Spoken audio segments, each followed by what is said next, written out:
Hola y buen día. Este es Bardo Biblia. Un bardo es un narrador que recita textos tradicionales asociados con una tradición oral particular. Estoy aquí para recitar y ampliar lo que dice la literatura de la Biblia acerca de quién es Dios y quiénes son los seres humanos. Aquí está el lugar en el que nos encontramos hoy. En esta lección estamos viendo lo que la Biblia enseña sobre el sexo no consentido. Discusión. Esta es la parte 4, donde hablaremos de sexo no consentido o violación. Como se indicó en la lección 42, el sexo y el matrimonio, Dios no ha puesto limitaciones en torno a la actividad sexual dentro del matrimonio. Sin embargo, ha indicado que el sexo en el matrimonio debe ser consensuado.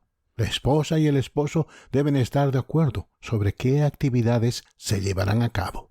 La definición de violación es que la actividad sexual no es consentida. En la Biblia hay una historia de un intento de violación de ángeles por parte de los hombres de Sodoma. Ver Génesis capítulo 19, versos 1 al 10.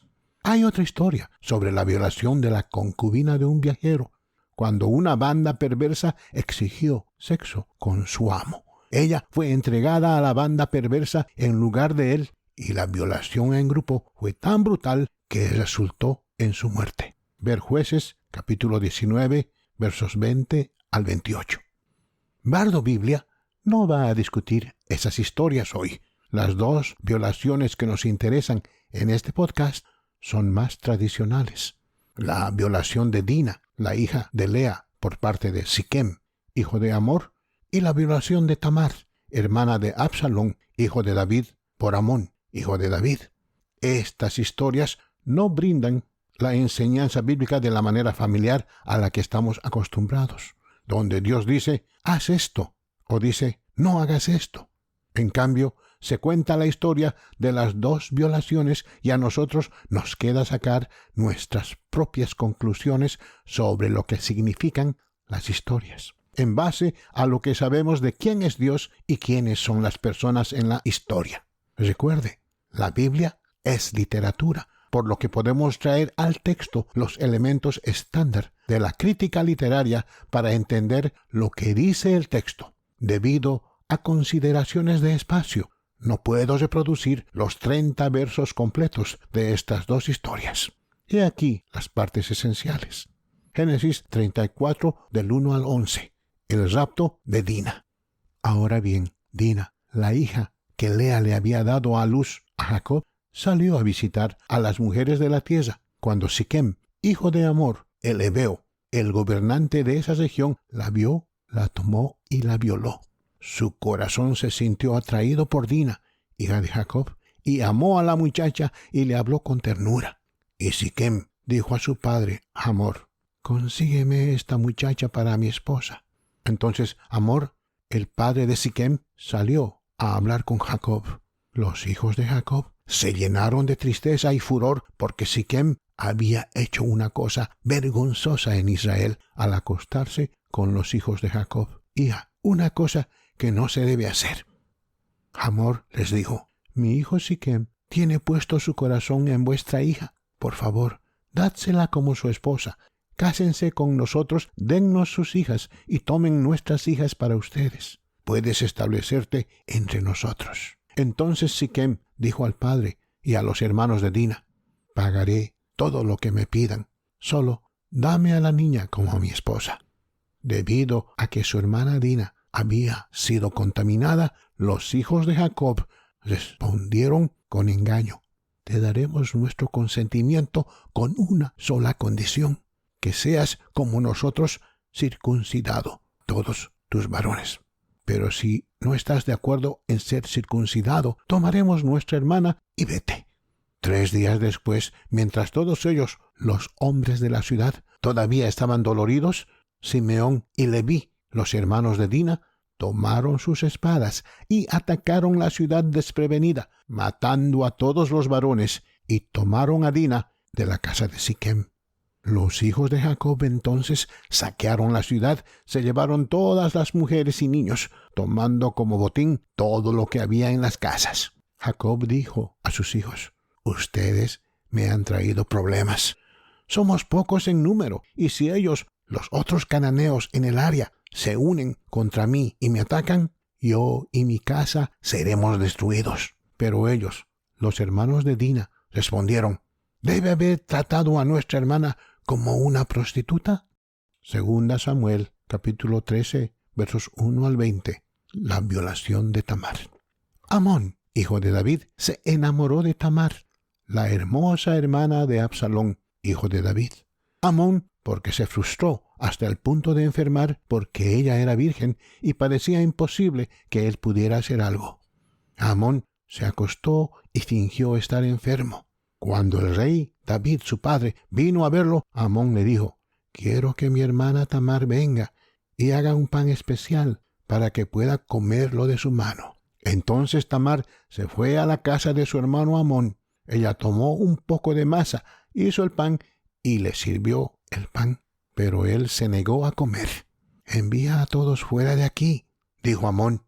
Entonces Amón le agarró y le dijo: «Ven a la cama conmigo, hermana mía». «No, hermano mío», le dijo ella, «no me obligues. Tal cosa no debería hacerse en Israel. No hagas esta cosa malvada. ¿Qué hay de mí? ¿Dónde podría librarme de mi desgracia? ¿Y qué hay de ti? Serías como uno de los necios malvados de Israel. Por favor, habla con el rey. Él no impedirá que me case contigo». Pero él se negó a escucharla, y como era más fuerte que ella, la violó. Entonces Amón la odió con un odio intenso. De hecho, la odiaba más de lo que la había amado. Amón le dijo: «Levántate y sal». «No», ella le dijo, «enviarme fuera sería un mal mayor que el que ya me has hecho».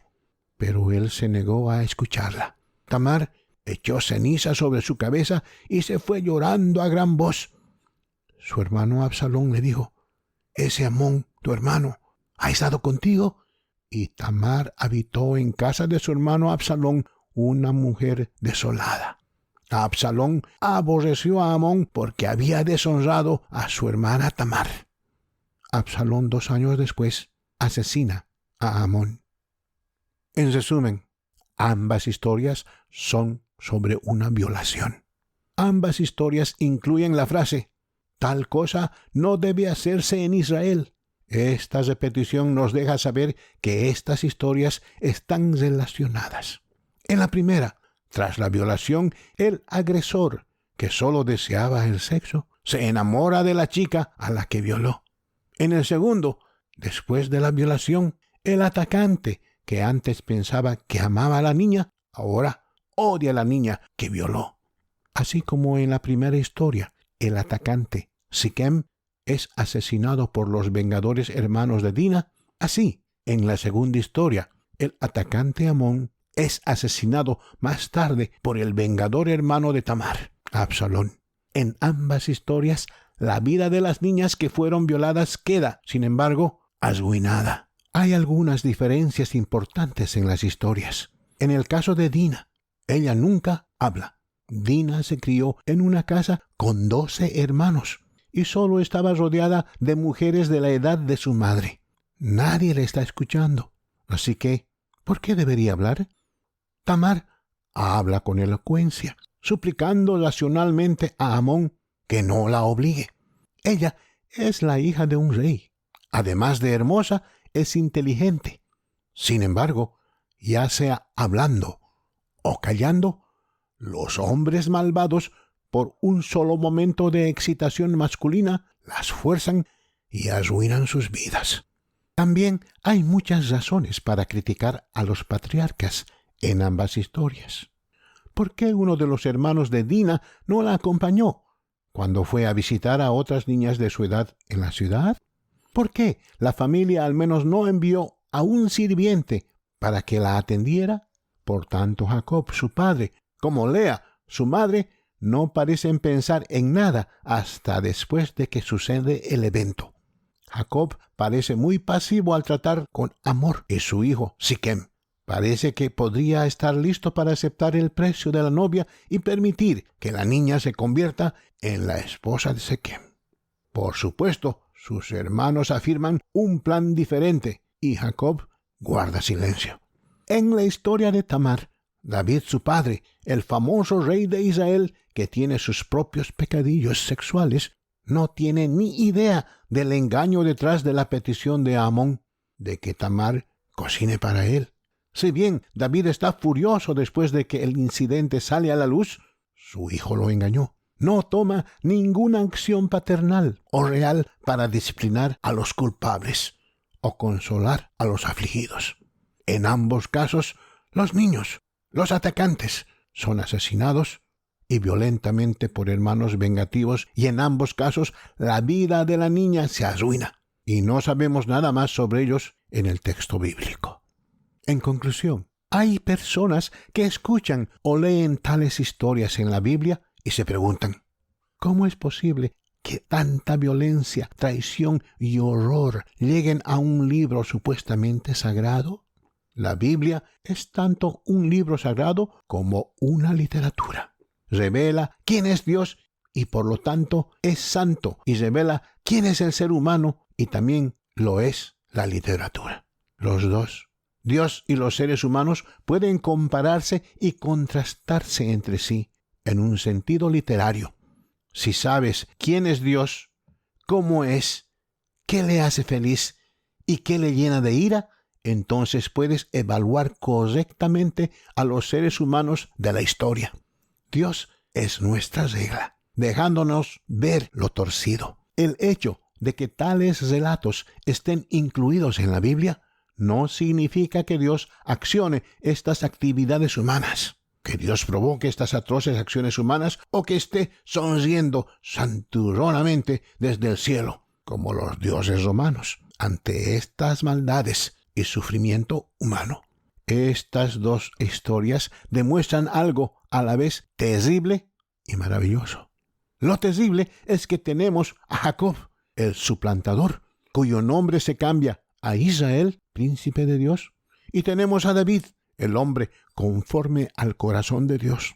Ambos culpables en estas historias de profundas fallas personales que causan daño. Se cometen crímenes, se arruinan vidas, la gente muere y estas personas favorecidas por Dios son representadas como personas fallidas, no mejores que cualquiera de nosotros. La mayoría de las personas que leen la Biblia y conocen las historias de Jacob y de David nunca pensarían que podríamos ser tan buenos, piadosos, exitosos y espirituales como ellos. Los lectores que así lo piensen estarían en lo correcto. Sin embargo, en estas dos historias de violación vemos que Jacob no piensa en su hija y vemos a David, el guerrero, rey, poeta, fallando por completo a sus hijos, permitiendo la violación, la venganza, el asesinato y sin hacer nada al respecto. Esto debería darnos esperanza a cada uno de nosotros. Verá, a pesar de lo grandiosos que se describen estos dos hombres en la mayoría de las historias bíblicas, ninguno de ellos era mejor que cualquiera de nosotros. En el texto vemos a Dios obrando en sus vidas, bendiciéndolos, protegiéndolos, usándolos. Sin embargo, no eran mejores que nosotros. Dios continúa conectándose y edificando a aquellos que lo buscan incluso ahora. Lo maravilloso es que Dios cruza el gran abismo entre su carácter y la gente, lo mejor de la humanidad fallida, para encontrar una manera de redimir a todos los que Él puede. En estas dos historias se repite la metanarrativa bíblica de la necesidad que Dios reconoce de hacer por la humanidad lo que ésta no puede hacer por sí misma, y nos lleva a Jesucristo. Así es como funciona Bardo Biblia. Breves disertaciones, muy enfocadas, sin distracciones, sin desvíos innecesarios, al punto. Envíe a Bardo Biblia cualquier pregunta o comentario que desee ofrecer. Me alegrará oír de usted. Si tiene alguna pregunta o comentario, escriba al siguiente correo electrónico: BibleBardUS@gmail.com. Eso es BibleBardus@gmail.com. Gracias por acompañarnos y escuchar estas disertaciones de Bardo Biblia.